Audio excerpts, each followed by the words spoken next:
Bonjour à tous.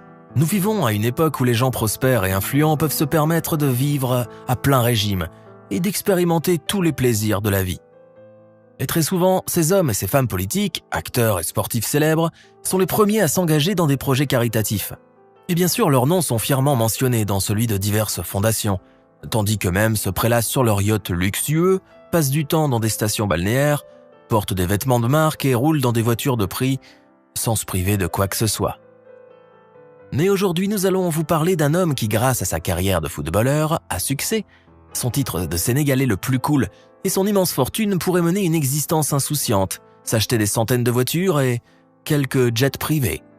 Mais comme vous l'avez déjà sans doute compris, cet homme a choisi une autre voie et est resté un véritable patriote prêt à venir en aide aux gens de son pays. Sadio Mané est né le 10 avril 1992 à Sédhiou au Sénégal. Mais il a passé son enfance à Bambali, un village typique des régions pauvres de l'Afrique, avec ses maisons délabrées et ses nombreux enfants qui courent pieds nus partout. La famille de Sadio était immense, et ses 10 membres vivaient dans une petite maison sans électricité ni eau courante. Et comme vous pouvez le deviner, il n'y avait pas assez de nourriture pour tout le monde.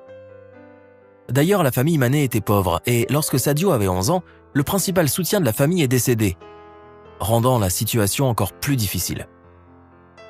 Bientôt, au lieu d'aller à l'école, Sadio a dû travailler dans les champs à cultiver du sucre et du riz. Et quand le garçon le pouvait, il passait son temps à jouer avec une balle de chiffon improvisée en compagnie des garçons du coin. Bien sûr, la vie était difficile, mais même avec toute cette pauvreté qui l'entourait, le garçon n'a jamais cessé de rêver. À cette époque, le petit Sadio était déjà fou de football et en regardant les étoiles la nuit, il rêvait qu'un jour il deviendrait célèbre et sortirait sa famille de la pauvreté et de la misère. Malheureusement, son enthousiasme n'était pas partagé par son oncle et sa mère, qui s'employaient à décourager Sadio de jouer au football. Il pensait qu'un joueur provenant d'un petit village oublié n'arriverait tout simplement à rien, et qu'il ferait mieux de rêver à des choses plus réalistes.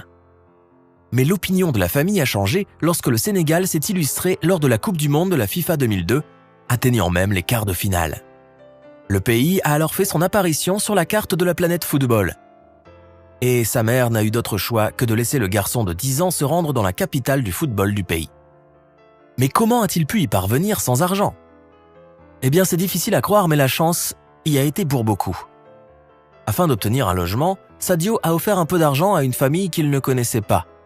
Et après avoir expliqué ses grandioses motivations, il est parvenu à convaincre les maîtres des lieux de le laisser s'installer chez eux. Mais lorsque le jeune homme s'est rendu à un essai à l'académie de football, il a vu tellement de garçons qui voulaient faire partie de l'équipe nationale qu'en un instant, sa confiance et sa foi en son destin ont été ébranlées. Le malaise du garçon n'a fait que croître lorsque l'entraîneur a critiqué la tenue vestimentaire de Sadio, qui était venu à l'académie chaussé de bottes. Cependant, dès que Sadio est entré sur le terrain, l'attitude de l'entraîneur à son sujet a changé. Sadio était très rapide, et sa façon de se déplacer avec le ballon rappelait des mouvements de danse. Bref, après l'entraînement, l'entraîneur a proposé au garçon de le prendre dans son équipe. Il a fallu quelques mois à Sadio pour montrer toute l'étendue de son talent, pendant que son oncle et sa mère lui envoyaient tout l'argent qu'il leur restait pour payer le logement et la nourriture. Son entraîneur venait aussi en aide aux pauvres garçons de toutes les manières possibles. Et bientôt, il a pu les remercier comme il se doit. Il s'est entraîné sans relâche, comme si le ballon était toute sa vie. Et plusieurs années ont passé sans que Sadio ne voie autre chose que des terrains de football et des séances d'entraînement.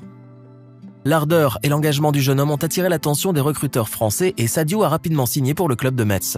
Cachant la nouvelle à sa famille jusqu'à la dernière minute, ce n'est que lorsqu'ils ont vu le garçon à la télévision qu'ils ont enfin pu croire ce qui se passait. C'est ainsi qu'a débuté l'ascension fulgurante de Sadio Mané, qui a connu ses plus grands succès avec le Liverpool FC en Angleterre. Mais en plus de sa carrière, au plus haut niveau, le jeune homme a d'autres très bonnes raisons d'être fier. Tout le monde connaît Mané en tant que footballeur professionnel, mais beaucoup savent aussi que c'est un homme au grand cœur. C'est sans doute un héritage de son enfance, mais Sadio Mané peut être décrit comme un homme religieux. Il prie plusieurs fois par jour et fait toujours preuve d'une grande modestie, ce qui est loin d'être toujours le cas chez les athlètes célèbres. De même, il considère qu'il est de son devoir de partager tout ce qu'il a avec ceux qui en ont besoin. Son salaire au club anglais de Liverpool est de 293 000 $ par semaine, ce qui équivaut à 15,5 millions de dollars par an. Mais ce qui est particulièrement intéressant, c'est que Sadio utilise tous ses fonds de la manière la plus efficace possible et au profit des gens. Cela peut sembler difficile à croire, mais le célèbre footballeur ne se promène pas en voiture hors de prix. Il n'achète pas de vêtements de marque, de luxe, ni de Rolex, et il ne possède ni villa, ni yacht. Mais les médias n'ont commencé à parler de cet aspect de la vie de Mané qu'après qu'un caméraman eut filmé un plan intéressant avant le match. Mané tenait un iPhone 11 dont le verre était fissuré. Et à en juger par son état, il aurait dû être remplacé depuis longtemps. C'était le seul footballeur qui n'avait pas d'appareil coûteux. De sorte que même si Sadio gagne suffisamment d'argent pour s'offrir 350 nouveaux iPhones par semaine, il pense qu'acheter une nouvelle voiture ou une montre de luxe ne rendra pas le monde meilleur. Et c'est pourquoi il préfère dépenser son argent avec sagesse.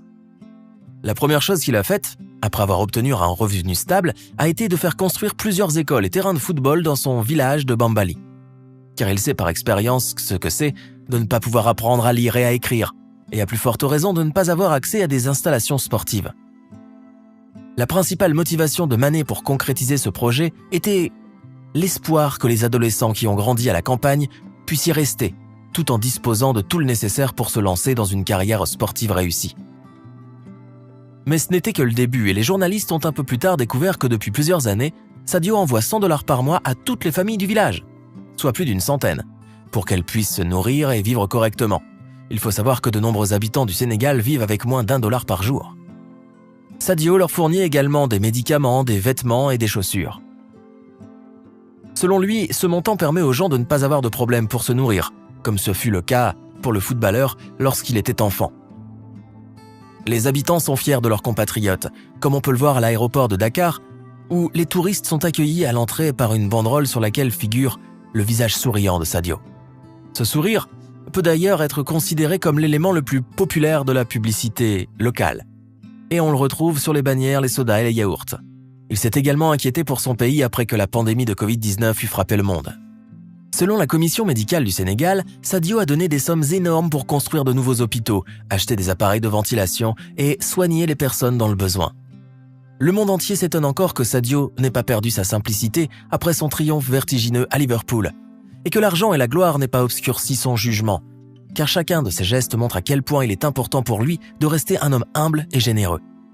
Des images du célèbre footballeur en train de laver des toilettes d'une mosquée avec un ami ont récemment fait leur apparition sur Internet. Et voici que Mané lui-même avait à dire à ce sujet. « Je suis allé à la mosquée un jour et j'y ai rencontré un bon ami à moi. Je l'ai invité à prendre le thé à la maison après les prières, mais il a répondu qu'il ne pouvait pas car il devait nettoyer les toilettes de la mosquée. Sans réfléchir, j'ai simplement répondu que nous pourrions le faire ensemble. À ce moment-là, quelqu'un nous a filmé, je lui ai dit de ne pas mettre la vidéo sur Internet et il a juré qu'il ne le ferait pas, mais le lendemain, les images sont apparues sur le web. Mais ce n'est pas grave. Pour moi, c'est normal. Je viens d'un petit village et j'ai été élevé par ma mère, mon oncle et ma grand-mère. J'ai travaillé dans les champs dans ma jeunesse et je continue à le faire chaque été lorsque je rentre chez moi. Pour moi, aider les gens est la chose la plus importante qui soit, a déclaré Sadio Mané lors d'une interview, ce qui ne peut que nous pousser à réfléchir au sens de la vie. Il existe de nombreux moments de ce genre dans la vie de Mané, mais il n'y prête pas beaucoup d'attention et la plupart de ceux-ci ne se retrouvent pas sur Internet. Par exemple, un jour où Mané descendait du bus avec son équipe, il a remarqué un ouvrier qui avait de la difficulté à décharger un bidon d'eau. Et contrairement à ses coéquipiers, il s'est arrêté pour aider l'homme.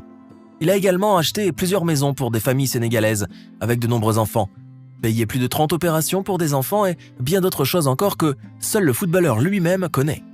Quant à l'iPhone cassé, il s'est avéré que Mané n'a même pas dépensé d'argent pour l'acheter, car c'est son coéquipier Jorginho Wijnaldum qui le lui a donné après que tout le monde se soit moqué de Sadio, car avant cela, il avait un téléphone vieux de quelques années. Mais Mané a un autre gadget coûteux, car après avoir remporté la Ligue des Champions, le club a offert à tous les joueurs un iPhone XS en or 24 carats. Mais bien sûr, Sadio ne le garde pas avec lui. Dans une interview accordée à une publication ghanéenne, l'attaquant sénégalais a expliqué pourquoi il ne veut pas de montres et de voitures. Pourquoi devrais-je vouloir 10 Ferrari, 20 montres avec des diamants ou 2 jets privés? Qu'est-ce que ces choses vont m'apporter? Ou apporter au monde? Bien sûr, j'ai une voiture, mais une seule. Et une seule montre aussi. J'ai eu une enfance difficile et je jouais au football pieds nus. Je ne pouvais pas aller à l'école et je n'avais presque rien. Mais maintenant, je gagne de l'argent et je peux aider ces gens. J'ai fait construire des écoles, des stades. Nous fournissons à des personnes qui vivent dans la pauvreté des vêtements, des chaussures et de la nourriture. Pour cela, je dépense beaucoup d'argent chaque mois. Mais je n'ai pas besoin de voitures de luxe, de manoirs et de voyages. Et je préfère que mon peuple ait une part de ce que la vie m'a donné. L'histoire de Mané nous apprend à regarder la vie autrement que d'un point de vue matérialiste. À tenter de trouver le bonheur dans les petites choses et, dans la mesure du possible, à aider les personnes dans le besoin. Contrairement à beaucoup d'entre nous, Sadio Mané est un homme qui est venu du bas de l'échelle et qui n'avait que le football. L'espoir qu'il chérissait dans son cœur l'a aidé à ne pas abandonner et à obtenir des résultats. Et quand il a atteint son but, il est resté le même jeune homme simple, qui vit tout simplement, donnant une partie de ce qu'il gagne et une partie de lui-même. Et vous, que pensez-vous de l'histoire de l'homme le plus célèbre du Sénégal ? N'hésitez pas à donner votre avis dans les commentaires. C'est tout pour aujourd'hui, mettez un j'aime à la vidéo si elle vous a plu et à bientôt.